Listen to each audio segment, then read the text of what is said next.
The envelope cracked open between my fingers, sharp as a bone breaking. My father's fountain pen signature bled across the bottom of the page, the same pen he used to sign my Harvard acceptance letter 4 years ago. The restaurant's chandelier light caught my mother's diamond tennis bracelet as she leaned back, satisfied. My sister Olivia slid her phone beneath the tablecloth, but I caught the red recording light still glowing. "We think this is best for everyone," my mother said, voice honey-coated with rehearsed concern. "A clean break." I stared at the disownment letter. Beneath the legal jargon, 3 signatures formed a perfect row. My father's, Warren's, authoritative strokes, my mother's, Patricia's, elegant curves, and Olivia's hasty scrawl.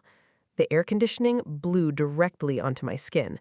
The French restaurant's ambient noise faded as blood rushed to my ears. I watched my hands, steady, unshaking, carefully fold the heavy paper in half, then quarters. "Is there anything you'd like to say?" My father checked his watch. Patek Philippe, limited edition. The same dismissive gesture he'd used at every parent-teacher conference he'd bothered to attend. The waiter approached, champagne bottle in hand. "To celebrate the graduate," he announced, unaware he'd walked into an execution. My family's eyes fixed on me, anticipating tears, outrage, the emotional display they'd come to film. A final performance from the family disappointment. I slipped the folded letter into my blazer pocket and reached for my own envelope. "My name's Rebecca. I'm 22 and a data scientist. This is the story of how I turned their silence into my loudest statement." The Bennett Legacy. The Bennett family legacy spanned 3 generations of investment banking excellence. Our Chicago lakefront mansion was featured in architectural magazines. Our name appeared on university buildings and hospital wings.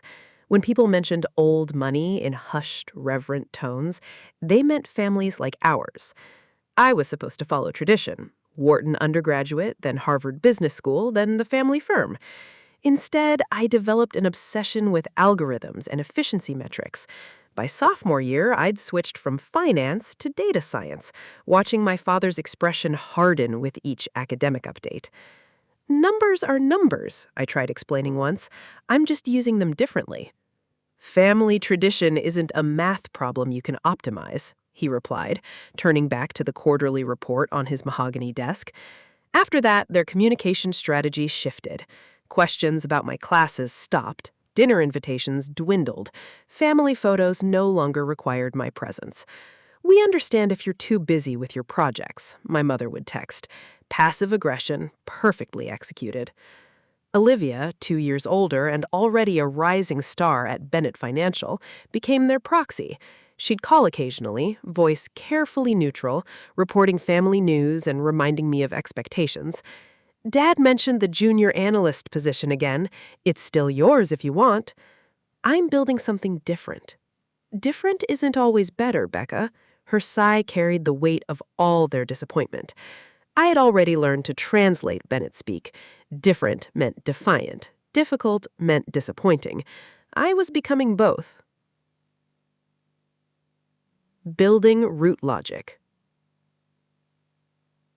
My coffee shop job near campus covered rent for a small apartment I shared with 2 engineering students. Between shifts, I coded at a corner table, building what started as a class project and evolved into something more. Root logic began as an algorithm to optimize coffee bean delivery schedules. Small shipments, minimal storage, unpredictable demand, the coffee shop owner's constant headaches. My solution reduced waste by 23% in the first test month.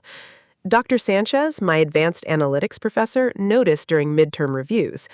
"This has potential beyond coffee beans," she said, tapping her pen at my laptop screen. Supply chain optimization at this scale could transform small business logistics. She connected me with the university's startup incubator. By winter break, Root Logic had expanded to 3 test clients. By spring, we had seed funding and a small team, just me, Zach handling UX design, and Kayla managing client relations. I didn't tell my family. Their questions would come with conditions, their interest with expectations. Besides, they'd stopped asking months ago. The morning we closed our first major investment round, $2.4 million from Vertex Ventures, I stood in my tiny kitchen staring at my phone. The family group chat showed my sister's law firm promotion announcement with a string of champagne emoji reactions. My thumb hovered over the screen. The urge to share my own news was nearly overwhelming. Instead, I put the phone down and went to work. We moved into real office space that summer. Nothing fancy, just an open-concept loft with exposed brick and questionable heating. The team expanded to 12 people. Kayla hung a whiteboard by my desk with our client acquisition targets. Halfway through the list, Bennett Financial. I erased it during a late-night coding session. Some connections weren't worth making. Then James Mitchell from North Star Logistics reached out. His company needed exactly what we'd built, and they were willing to pay for it, not just as clients, but as acquirers. The initial offer came in at $5.8 million. After 2 weeks of negotiation, we settled on $7.2 million with guaranteed positions for the entire team, including a director role for me. The contracts were signed on Tuesday. My graduation ceremony was scheduled for Saturday. The family dinner invitation arrived Wednesday morning. My mother's perfectly curated text suggesting Maison Lumière, where the Bennett family celebrated all significant milestones. My father selected the wines in advance. My mother arranged the flowers. Olivia documented everything for their carefully curated social presents. I accepted with a simple, "I'll be there." The night before, I sat in my apartment surrounded by documents, the acquisition paperwork, press releases scheduled for Monday morning, my graduation certificate and its leather portfolio, 4 years of systematic effort laid out in black and white. Proof, not of success, but of existence, of choices made and paths taken. I slid everything into a sleek leather portfolio, the kind my father would approve of, at least aesthetically. The dinner. The next evening, I arrived at Maison Lumière precisely on time. The maitre d' hesitated when I gave my name. "The Bennett reservation," I clarified. He checked his tablet. "I have the Bennett family listed as 4 guests, but only 3 have arrived." Of course, my name wasn't on the reservation. I was the subject of the dinner, not the participant. "I'm the 4th," I said, maintaining eye contact until he nodded. He led me through the dimly lit restaurant, past tables of Chicago's elite discussing market trends and vacation properties. I spotted my family immediately, arranged like a perfect tableau, waiting for their subject to arrive. My mother had positioned herself like a magazine cover, silk blouse matching the dinner napkins. My father studied the wine list with unnecessary concentration. Olivia angled her chair for optimal social media documentation. "Darling," my mother air-kissed both my cheeks, "the guest of honor arrives." I accepted the performance and took my designated seat. The waiter appeared with champagne, pouring 4 flutes with practiced precision. My father raised his glass. "To endings and beginnings." The toast completed, my mother reached into her designer handbag and withdrew a cream-colored envelope, placing it beside my bread plate. The paper was heavyweight, the kind used for legal documents and permanent records. "We've given this considerable thought," she began, her therapy-practiced voice hitting the perfect note of compassionate detachment. "We believe this arrangement will benefit everyone." I opened the envelope slowly, though I already knew what it contained. The disownment document was legally unnecessary. I was an adult with my own finances, but symbolically devastating.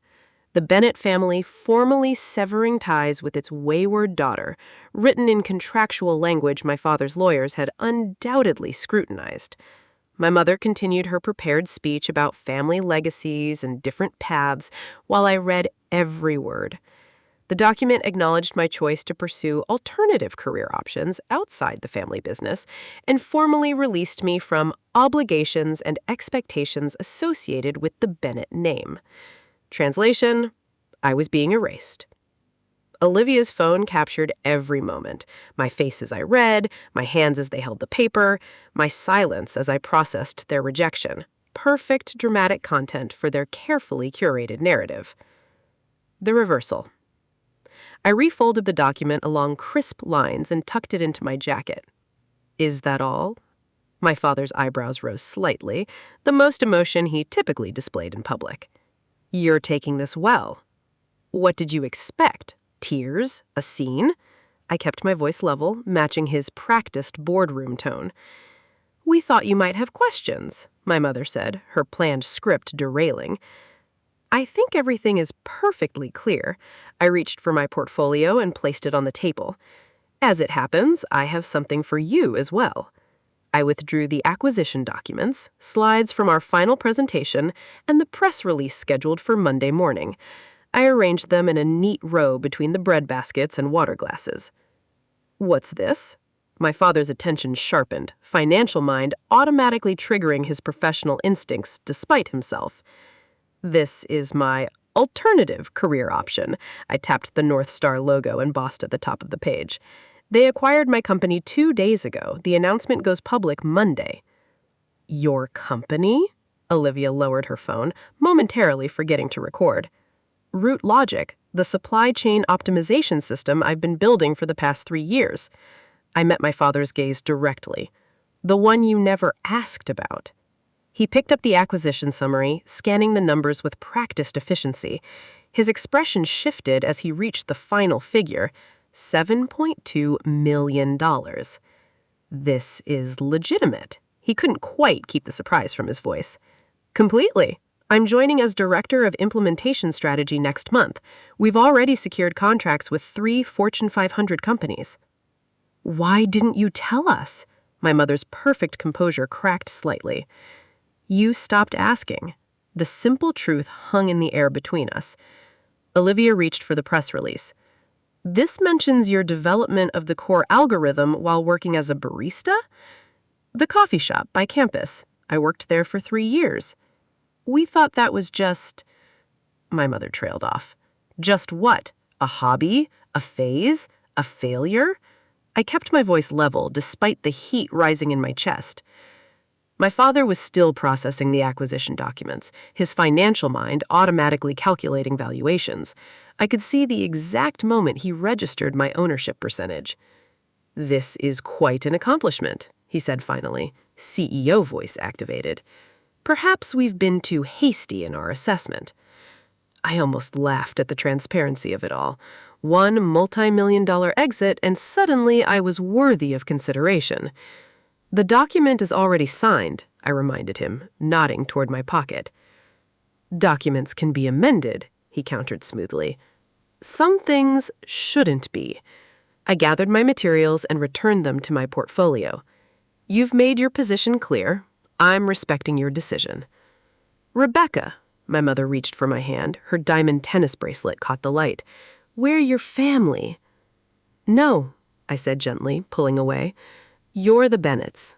I'm just Rebecca now. You've made sure of that. I stood, portfolio tucked under my arm. Olivia's phone remained dark in her hand. The story was no longer following their expected script. Your arrangement, as you called it, works perfectly for me, I said, straightening my blazer. You wanted a clean break? You've got one. Walking out. I walked through the restaurant without looking back, each step lighter than the last. I pushed through the heavy wooden doors and stepped into the warm evening air. Chicago's summer evening embraced me.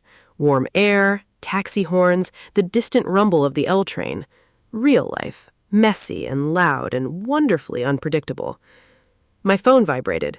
A text from Zach. Team celebration at Murphy's in an hour. You coming? I smiled and typed back, on my way. The team had planned the celebration for weeks. Murphy's was our unofficial headquarters, the Irish pub 3 blocks from the office where we'd celebrated every milestone. I flagged down a taxi. 20 minutes later, I walked into the sound of cheers from my team, the people who actually watched what I was building. The Disownment letter remained in my pocket, a weight I'd carried long before they'd put it on paper. But now, it was just paper. Their signatures, their decision, their loss. Within a month, I would complete the process of legally changing my surname, making the separation as official as they wanted. They thought they were writing my ending. They didn't realize they had just freed me to begin. If you've ever been underestimated or overlooked by the people who should have believed in you first, Remember, success isn't about proving them wrong. It's about proving yourself right. Your silence can become your strength when you're building something that will eventually speak for itself.